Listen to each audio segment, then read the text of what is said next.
When did a joke go way too far? Back in my junior year of college, I lived with 3 friends in an off-campus apartment. We were all into pranks, the kind of harmless college humor stuff that usually ended with laughs and maybe a minor mess to clean up. But one prank we pulled still makes me cringe whenever I think about it. One of my roommates, Eric, was notoriously paranoid about getting locked out. He would always triple-check his keys, wallet, and phone before leaving. Naturally, that became the focus of our pranks. One night, before a big exam, we thought it would be hilarious to lose his stuff. While he was showering, we took his keys, wallet, and phone and hid them inside an empty cereal box in the pantry. When he came out with a towel around his waist, he immediately noticed his things were gone. At first, it was funny. He was stomping around, muttering, "Very funny, guys, where is it?" We were holding back laughter, convinced he'd find the cereal box within minutes, but he didn't. Instead, he spiraled. He thought he'd been robbed.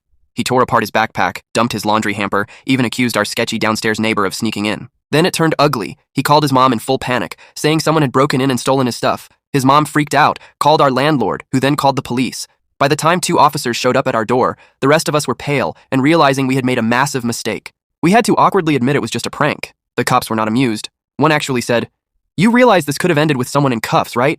Eric was furious, not just embarrassed, but genuinely hurt that we'd messed with something he was already anxious about. The fallout was rough for weeks. The apartment felt tense. Eric stopped joking around with us, and honestly, I don't blame him.